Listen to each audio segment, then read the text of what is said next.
Hi guys, మన ఏటుకూరులో ఉన్న దొడ్డలమ్మ తల్లి ముచ్చట్లు చెప్పడానికి మళ్ళీ మీ ఏటుకూరు పిల్ల వచ్చేసింది. ఇదిగో ఇక్కడ మనం అంతకుముందు ఒక వీడియో పెట్టాను కదా, దొడ్డలమ్మ తల్లి ఒక పంతులు గారికి కనపడి నన్ను పైకి లేపండి, నాకు వైభవం చూపించండి, మీకు ఏటుకూరులో అంతా మంచిగా జరుగుతుందని. ఆ తర్వాత 8 వారాల నుంచి పూజలు ఉన్నాయంట. సో మేము 9వ వారం కింద మా అక్క దగ్గరకు వచ్చారు పంతులు గారు. రాజ్యం గారు మీరు పూనుకొని అమ్మవారికి పసుపు కుంకాలు ఇవ్వండి అని అడిగడంతో మా అక్క మమ్మల్ని అందరినీ గ్యాదర్ చేసింది. సో అందరూ పూనుకుందాం అమ్మవారికి, మన ఊరు మంచి కోసమే కదా అని అంటే ఇంకా మా అక్క వాళ్ళం మా వదినలు అందరూ కలిసి అక్కడికి మా అక్క వాళ్ళ ఇంటికి గ్యాదర్ అయ్యాము. ఆ రోజు ఆదివారం రోజు. సో 9వ వారం కింద అమ్మవారికి పసుపు కుంకుమ తీసుకెళ్ళడానికి మేము అందరం వచ్చాము. అక్కడ పసుపు కుంకుమ పల్లెల్లో అన్నిట్లో సర్దేసిన తర్వాత అందరికీ పసుపు బొట్టులు పెట్టి పసుపు రాసి గంధం పూసి, పసుపు కుంకుమ అంటే అమ్మవార్లకి రెడీ అయినట్టు మనల్ని కూడా రెడీ చేయడం, పసుపు కుంకాలు ఇవ్వడం అనేది ఒక ఆనవాయితీగా వస్తుంది కాబట్టి అందరం అట్లా రెడీ చేసాం. తర్వాత మా ఊరు పెద్ద అయిన మాజీ సర్పంచ్ అయిన మా అన్నయ్య కుదిరాల సీతారామయ్య గారిని పిలిచింది మా అక్క. తను కూడా అన్నయ్య కూడా వచ్చారు. ఆయన చేత కొబ్బరికాయ కొట్టించాలని పిలిపించాము. సో అన్నయ్య కూడా దేవుళ్ళ విషయాల్లో చాలా యాక్టివ్గా ఉంటారు. దేవుడిని అడిగితే మా అక్క తప్పకుండా కాదు అనకుండా చేస్తారు. అందరినీ కూడా పలకరించే విధానం ఆయన చాలా హ్యాపీగా ఉంటుంది. ఎవరు పలకరించినా సరే అందరినీ మన అనే ఆప్యాయతతో పలకరిస్తారు అన్నయ్య. సో అన్నయ్య వచ్చిన తర్వాత ఇంకా అందరం కళ్ళాలతో దేవుడి దగ్గర అన్నీ రెడీ చేసి పెట్టాము. తప్పెట్లో కూడా వచ్చేసరికి అమ్మవారు వచ్చేసింది తన మీదకి. చాలా యాక్టివ్గా నాట్యం చేస్తున్నట్టు ఎగురుతుంది. ఇంకా తప్పెట్ల మోత వినంగానే అందరికీ కొంతమందికి ఒళ్ళు పెరిగిద్ది అంటారు చూడండి, అట్లా ఆమెకు కూడా అమ్మవారు వస్తుంది అంట. ఆ తప్పెట్ల మూతలు ఆ వైబ్రేషన్కే మనకు ఒళ్ళంతా ఒకలాగా ఎగురుకొచ్చినట్టు ఉంటుంది మామూలు వాళ్ళకి. సో ఇంకా ఇట్లా అమ్మవార్లు వచ్చే వాళ్ళకైతే ఒంటి మీదకి వచ్చేసి అట్లా నాట్యం చేస్తూ ఉంటారు. ఇంకా అన్నీ రెడీ చేసి పల్లెలు అవన్నీ బయట పెట్టి మేమందరం నుంచున్నాం బార్కి రెడీగా. ఇంకా అక్కడ ఒక బిందెతో పసుపు నీళ్ళు ఒక 3 times వారబోసేసి తర్వాత రెడీ చేద్దామని చెప్పి ఇంకా అందరం అక్కడ నుంచున్నాం అనమాట. సీతారామయ్య కూడా రెడీగా ఉన్నాడు. ఇంకా ఏమో బిందెతో 3 సార్లు వారబోసింది. తర్వాత ఇంకా కొబ్బరికాయతో తిప్పేసి అన్నయ్య 3 సార్లు అటు 3 సార్లు ఇటు దిష్టి తీసేసి అమ్మవారి కోసం మనం బయలుదేరుతున్నాం కదా, ఎవరు ఏ కళ్ళు పడకుండా ఊరికి అంతా మంచిగా జరగాలి, ఊర్లో అందరూ బాగుండాలి, అందులో మనం ఉండాలి అని అన్నయ్య దండం పెట్టుకొని కొబ్బరికాయ కొట్టి నిమ్మకాయలు దిష్టి తీసేసి బయలుదేరామన్నమాట. సో ఇలా ఊరంతా తిరిగి వెళ్ళాలి అనుకున్నాం. ఫస్ట్ టైం అయితే ఊరంతా తిరిగాము. తర్వాత నెక్స్ట్ ఈ 9వ వారం అక్క వాళ్ళ ఇంటి దగ్గర నుంచి ఇంకా తూర్పు సైడ్ బయలుదేరి రోడ్ ఎక్కేసామన్నమాట మేమంతా. ఇంకా అమ్మవారి దగ్గరికి చేరిపోయాము. సో ఫైనల్లీ ఇక్కడ నేనే అందరినీ ఒక్కొక్కరిని ఇట్లా పల్లెలు పెట్టుకొని రండి, అమ్మవారి దగ్గరికి వస్తున్నట్టు బాగుంటుందని చెప్తే నేను అట్లా పట్టుకొని తీసిన వదన్లు అక్కలు చిన్నమ్మలు అందరూ కలిసి పల్లెలు తీసుకొని అలా తిరిగి వస్తుంటే చాలా బాగుంటుంది. అది 2 చెరువుల మధ్యలో ఉండడం వల్ల అట్మాస్ఫియర్ కూడా చాలా ఆనందంగా ఆహ్లాదకరంగా ఉంది. అమ్మవారి దగ్గరకు వస్తుంటేనే మాకు చాలా హ్యాపీనెస్ అనిపించింది అనమాట. సో మేమందరం ఇట్లా 2 చెరువుల మధ్యలో పల్లెలు తీసుకొని వెళ్తుంటే ఆ వైభవాన్ని నేను వీడియో తీశాను, మీతో షేర్ చేసుకుంటే ఆ హ్యాపీనెస్సే వేరుగా ఉంటుంది. దొడ్డలమ్మ తల్లి గురించి మీకు కూడా చెప్పినట్టు ఉంటుందని చెప్పి నేను ఇట్లా అంతా వీడియో తీశానమాట. సో మా అక్క వదిన అందరూ ఇట్లా నడుచుకుంటూ పల్లెలు తీసుకొని వెళ్తున్నారు. సో దగ్గరకు వచ్చేసాము. చూడండి ఎంత బాగుందో, 2 చెరువుల మధ్యలో మనం నడుస్తుంటే ఆ ఫీలింగే చాలా హ్యాపీనెస్గా అనిపించింది.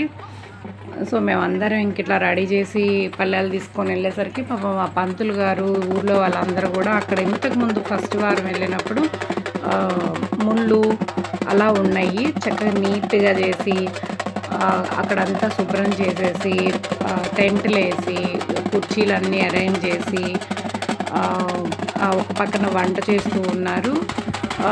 మళ్ళీ హోమం చేస్తున్నారనమాట. ఇప్పుడు అమ్మవారికి 9వ వారం కింద హోమం చేస్తూ ఆ చుట్టూ మామిడి తోరణాలు కట్టి ఆ పందిర్లు అవి ఎంత చక్కగా అనిపించిందంటే మా ఏటుకూరోళ్ళండి ఏ మాటకి ఆ మాట చెప్పుకోవాలి. దేవుళ్ళకి సంబంధించి ఎవరు ఏదైనా సరే మనకు తోచిన హెల్ప్ మనం చేద్దామని చెప్పి దానికి సంబంధించినవన్నీ అక్కడ చాలా పూనుకొని పనిచేస్తారనమాట. సో అందరికీ ఆడవాళ్ళు ఇబ్బంది పడకూడదు మన ఇంటి ఆడపిల్లలు కానీ అని చెప్పి అంత చక్కగా అరేంజ్ చేశారు. మాకు ఎండ అనేది తెలియకుండా చాలా ఆనందంగా మేము సాయంత్రం 3 వరకు ఉన్నాం అక్కడ. సో అదే అరటి డొప్పలతో తోరణాలతో అమ్మవారికి నిజంగా వైభవం అమ్మవారికి వచ్చినట్టే అనిపించే విధంగా అనిపించింది. సో అమ్మవారి దగ్గరికి వెళ్ళి అభిషేకాలు పాలతోనూ వాటితో నీళ్ళతోనూ అభిషేకం చేసి పసుపు రాసి బొట్టును పెట్టి అంతా రెడీ చేసేసారు. అంటే ఇంకా పూలు డెకరేషన్ చేయలేదు. తర్వాత వెంటనే అమ్మవారికి అన్నం పెట్టినట్టు అందరం చేత మా అక్క అందరికీ ఒక పెద్ద క్లాత్ వేసి అమ్మవారి ముందు అందరి చేత అన్నం పెట్టించింది. అక్కడ దీపం వెలిగించారు. పెద్ద దీపం వెలిగించేసి అమ్మవారి దగ్గర మళ్ళీ అన్నం పెట్టిస్తున్నారు. మరి దాని అర్థం ఏంటో తెలియదు కానీ చాలా హ్యాపీనెస్ అనిపించింది అమ్మవారికి అన్నం పెట్టడం కూడా. మేమందరం అలా వడ్డిచ్చేసేసాము. తర్వాత ఓ పక్క నుంచి అందరూ భోజనాలు తయారు చేయడం టిఫిన్ పెట్టారు. మేము అందరం ఆటలలో వచ్చేసి కళ్యాణాలు తీసుకొని వచ్చేసరికి అని ఉప్మా అరేంజ్ చేశారు, టీ ఇచ్చారు, చక్కగా తాగాము అందరం. ఇంక తర్వాత కూర్చున్నాము. హోమానికి సంబంధించిన చేటలన్నీ రెడీ చేసేసారు అక్కడ పెట్టి. తర్వాత అమ్మవారికి పసుపు రాసి బొట్లు పెట్టి అమ్మవారికి దేవచీర ప్లస్ పట్టు చీర 2 అలంకరించారు. చాలా బాగా అలంకరించారనమాట. దండలతోనూ పూలతోనూ చక్కగా అలంకరించేసేసి అమ్మవారిని చూస్తున్నారు కదా మీరు. ఫస్ట్ అమ్మవారికి దేవచీర కట్టి తర్వాత పట్టు చీర కట్టారు. అమ్మవారు లక్ష్మీదేవి స్వరూపంగా ఉంటుంది. తర్వాత నెక్స్ట్ అందరం కలిసి గోపూజ చేసాము. గోపూజ దగ్గరికి వెళ్ళి అందరం చక్కగా గోవుకి పసుపు రాసి బొట్టులు పెట్టి పూలు పెట్టి ఆ గోవును కూడా అలంకరించాము. కొంచెం అందరిని చూసేసరికి భయపడింది. అయినా సరే ఆయన కొంచెం కంట్రోల్ చేసి ఆ పూజ కార్యక్రమం పూర్తి చేసాము. తర్వాత ఇంకా పొంగల్ అనమాట. మాండసోళ్ళ పొంగళ్ళు అందరం ఓన్లీ పాలతోనే చేసామండి. అసలు టేస్ట్ ఉంది, సూపర్గా కుదిరిందనమాట పొంగల్ కూడా. అందరం ఇంకా పాల ప్యాకెట్లు అవన్నీ మేము పోసి భాండాగారం అంటారు కదా, అదే పాయసం చేసేదాన్ని, దాన్ని అలంకరించి దానిలో పాలు అందరం పోసి వెలిగించేశారు. సో అది కూడా చూడ్డానికి బాగుంటుంది కదా అని చెప్పి నేను వీడియో తీయడం జరిగిందనమాట. సో ఇంత చక్కగా జరిగిన మన దొడ్డలమ్మ తల్లికి కోఆపరేట్ చేసిన మన ఊరి అంటే ఏటుకూరి పెద్దలకి, పిల్లలకి, ఆడవాళ్ళకి, అక్కలకి, చెల్లెలకి చాలా చాలా చాలా థ్యాంక్స్ చెప్పుకోవాలి.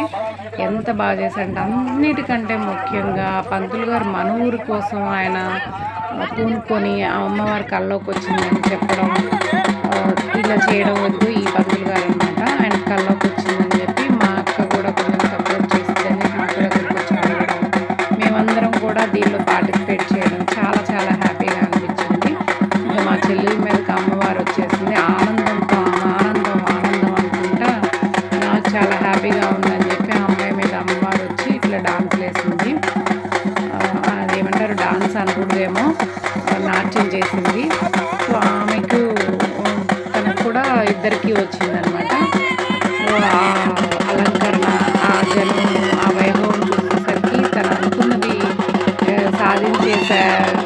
వచ్చేసింది నాకు ఆ కళ, నాకు ఆ వైభవం అని చెప్పి ఆ ఆనందంతో ఆమె ఒంటి మీదకి రావడం చాలా విశేషం అనమాట. సో ఇంత హ్యాపీ ఎంజాయ్ చేయడం అనేది నాకు చాలా హ్యాపీగా అనిపించింది. నేను ఆ ఊరే ఆడపిల్లగా అవడం, మా ఊరికి దొడ్లమ్మ తల్లి గ్రామదేవత అని ఇన్నాళ్ళకి మాకు తెలియడం, ఆమెను బయటికి తీసి అందరం ఇలా తలా చేసి ఊరికి తగ్గట్టుగా ఊరికి మంచి చేయాలని చెప్పి, మంచి జరగాలని చెప్పి అందరూ పెద్దలు పూనుకొని ఇలా చేయడం కూడా చాలా చెప్పుకోదగ్గ విశేషము. మా ఏటుకూరులో మరి ముఖ్యంగా దేవర్లు కానీ అమ్మవార్లు కానీ ఉండాలి అంటే మా కేర్ ఆఫ్ అడ్రస్ ముందు మా ఏటుకూరునే చెప్పుకోవచ్చు నాకు తెలిసినంత వరకు. సో అన్ని చోట్ల ఉంటారు, కాకపోతే మా ఊరు కూడా అమ్మవార్లకి విశేషం అనే చెప్పాలి. ఇంటింటికి ఒక దేవర ఉండడం, అదే మేమందరం దేవర చీరలు కట్టుకొని అక్కడ అంతా వైభవంగా తిరగడం కూడా చాలా విశేషం అన్నమాట. నెక్స్ట్ ఇంకా హోమం చేస్తున్నారు. ఆ హోమం దగ్గర కొంతమంది దంపతులు కూర్చొని హోమాన్ని పూర్తి చేశారు. తర్వాత ఇంకంతా హోమం చేసే తర్వాత లాస్ట్ ఒక చేట వేసేటప్పుడు మా అక్కమ్మ వారు వచ్చింది. ఆయన పూనుకొని చేసిన పంతులు గారిని ఒక అగ్నిసాక్షిగా ఈ ఊరికి మంచిగా చేస్తాను, ఎలాంటి ఇబ్బంది లేకుండా ఊరికి సాయశక్తిగా అమ్మవారికి మంచి జరిగేలా చేస్తాను అని ప్రమాణం చేసి దానిలో ఏమని కొంచెం ఆర్గ్యుమెంట్ జరిగింది. అది అమ్మవారికి సంబంధించిన కాబట్టి నాకు అంతగా తెలియదు, నాకు తెలియని దాన్ని మాట్లాడటం అందుకని నేను వాయిస్ కూడా పెడుతున్నాను. సో ఇంత చక్కగా జరిగిన అమ్మవారు దాన్ని మా అక్కయ్యకి వచ్చిన అమ్మవారు కనక మహాలక్ష్మి తల్లి అంటారు. అంటే మా దేవరే కనక మహాలక్ష్మి రూపాయన అనుకుంటూ ఉంటే విన్నాను.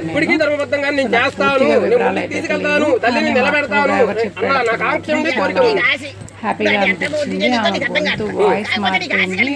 మా నాయనమ్మ చెప్తే ఎలా ఉంటుంది అలా అనిపించింది.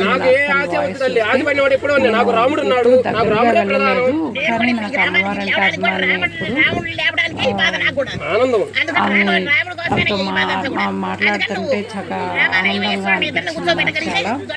సో ఇంత బాగా జరిగిన దీన్ని అక్క కూడా ఇలా అందరితో ఊరు మంచి కోసం పంతులు గారిని ఇలా అడగడం, ఒక ప్రమాణం తీసుకొని మాట ఇచ్చిన ముందు జరిపించి నేను నీకు తోడు ఉంటానని చెప్పడం, అదంతా చాలా వినడానికి చాలా హ్యాపీగా అనిపించింది. ప్లస్ మాకు కూడా ఆ మాటలు ఏంటంటే వాళ్ళంతా హ్యాపీనెస్ తో గూస్బంప్స్ వచ్చేసినాయి. ఇంకా అందరం ప్రమాణం తాకి ఆ చాటను హోమంలో వేసేసాము. ఇంకా లాస్ట్గా అంతా అయిపోయిన తర్వాత అందరికీ భోజనాలు కూడా అరేంజ్ చేశారనమాట. భోజనాలు కూడా సూపర్గా కుదిరినాయి. అందరూ వడ్డించడం కూడా సేవా కార్యక్రమంలో లాగా మా ఏడుగురు అందరూ చక్కగా వడ్డించడం కానీ అక్కడంతా అరేంజ్మెంట్స్ చేయడం కానీ చాలా బాగా చేశారు. అన్నం అదంతా బాగా కుదిరింది. ఇంకా అందరం కలిసి మేము అక్క జిల్లాలో అయిపోయిన తర్వాత ఒక చోట గ్యాదర్ చేసుకొని పార్టిసిపేట్ చేసిన మేమందరం ఇలా కలిసినందుకు దొడ్లమ్మ తల్లికి నిజంగా కృతజ్ఞతలు. మా అమ్మవారు ఇంకా మంచిగా ఆమె వైభవం జరగాలని, ఆమె కార్యక్రమాలు జరగాలని, అన్నింటిలో మేము పార్టిసిపేట్ చేయాలని కోరుకుంటున్నాము. Thank you for watching. Thank you friends.